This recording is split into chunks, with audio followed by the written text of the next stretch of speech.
Hey guys, welcome back to my YouTube channel and Happy New Year. Today I'm going to talk about studying in Sweden. How is the procedures? How do you start in applications? I'm not going to go to show direct on how you do applications, but I'm just going to talk about them, they're just simple or the basic thing in studying in Sweden. First of all, studying in Sweden, it starts with a link. You just need to have a genuine link that you see on my screen. The link that I'm talking about, there's the link to the central admission or to the university admission is a central website for all universities, but all studies in Sweden. So that is how it is. And then back home in my country in Tanzania, we have kind of almost kind of a similar kind of application, of which there's one of the, I don't know about in your countries, like you have a central or a university admission central website, and also you have a separate website or where you apply for scholarships. Of which that is, it's not a scholarship in our country. You apply for loan, like a loan for students. So that is the one. So in Sweden also they have more or less same with the one that we have. But you have Central University, the one I mentioned, and then you have them the website to apply for scholarships. So and then after that you just needed to follow the instruction based on the universe that you, or the program that you are interested to study in. For example, if you're interested in masters in public health, or maybe you're interested in studying masters in global health, or when I studied masters in global health, so like maybe that is the one I'm familiar with, of which you can just use these examples, or maybe you can just use this into what you're interested in. So that's how it works, and you need that, and you just follow the instruction as I said.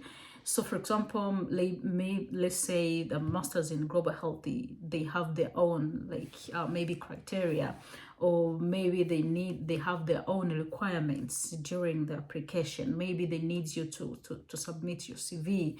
They need you to submit your CV. They need you to tell like why are you interested, like what they call motivation letter. I mean, it will be a motivation letter, but some it might be a statement of purpose, like why do you want to go to study the program that you have selected in your selection. And then after that, so every program will have their own instruction. So you have to read every program that you're interested in. In short, you have to understand what they want, what are the requirements, because they can differ. Some they don't want maybe much information, but some they want you to write those. So you have to go more in the university admission website. For example, if you go maybe let's a master's program in global health, I remember we had to submit some CV. You had to submit initiatives, kind of like what are the initiatives that you have been doing regarding the program, because and then we had to submit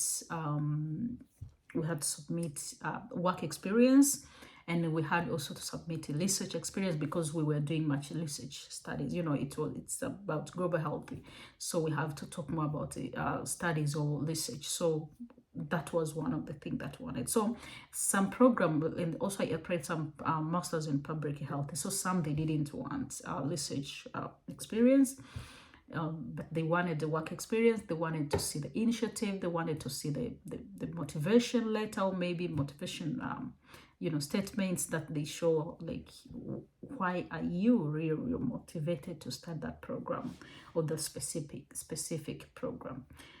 So that was it. So the important thing here is to follow the instruction. You follow the instruction because that is what's going to give you admission or scholarship. because if you don't follow the instruction, that means you're going to miss out a lot of requirement that they want. If they want work experience, they always say maybe how many hours, like, you know, if is it 2 years, is it 3 years, is it 1 year. So you have to, let's say you have less than a year in work experience, but then you miss out that one, and then maybe you just have one, maybe you have 3 months, and then you apply, so you're going to waste your time and maybe money, you know. But also, and the same thing, following instruction. If they want leadership, so you have to, when you read the instruction, like whatever requirement they want, you have to think beyond on how you're going to prove that, on how you're going to write that. You know, you have to think beyond. You make sure that you're writing something that is you know, based on the requirement, but also you know how. So in every instruction that you find, you have to so after that you have applied, then those two types or two types of students, or maybe more than that type, but that is one I can talk. That the student that they want scholarship, and then the student that they don't want scholarship, that they can pay by themselves, the fee. So if you have if you're a student that you're applying as a private student, that you're going to pay yourself for fee, then after you've done application, after you're done with the central or the university admission application, then you're done. You're waiting for your admission result to know that which university have you gotten, or which university you're going to be placed, or which you just wait for you to get an offer for which university that you will be, or you will be going to study if you get an admission. So that is how it will end.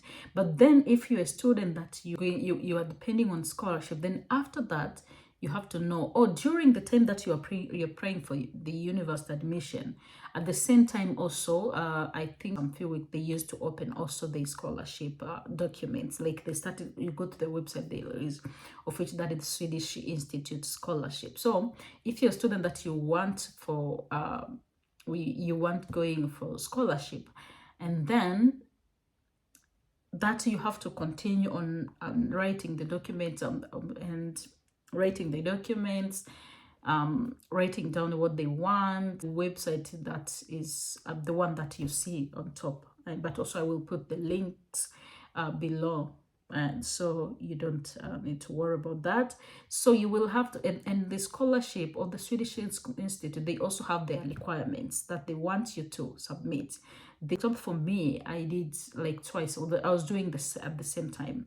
I remember the university admission used to open up, like the application used to be open from to mid of January. For example, this year, the deadline was yesterday.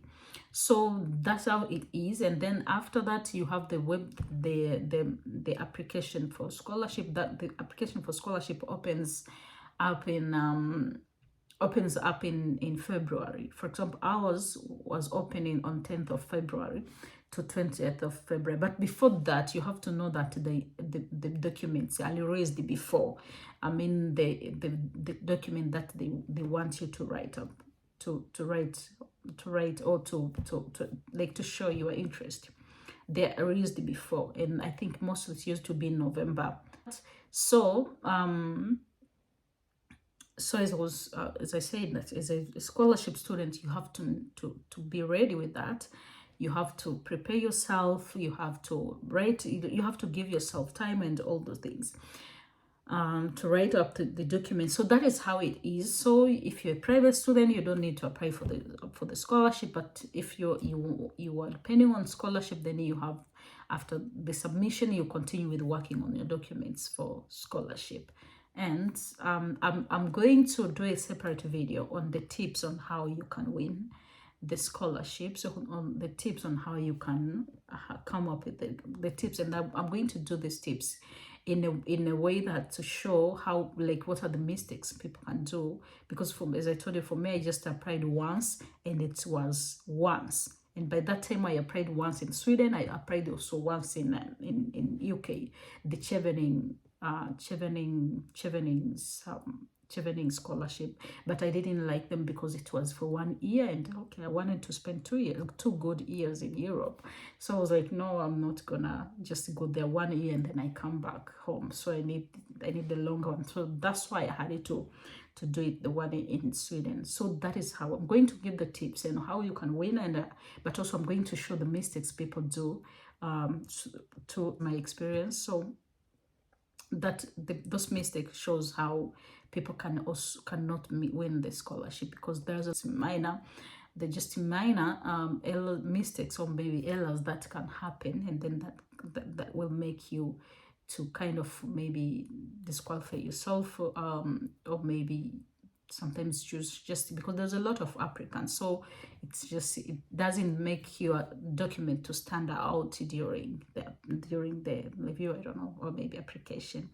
So that is, thank you so much for supporting me. Thank you so much for subscribing and keep on watching. As I said on my previous video, now I'm going to be doing these contents in English because of I have different subscribers, and they can understand English, because I'm not a native speaker. So it's just fine, it's gonna be fine. But also, if you're coming to study, I think you should be able to communicate in English. And if you're able to communicate in English, I don't think like it will be an issue if I'm going to do content in English. Thank you so much. Thank you for supporting me.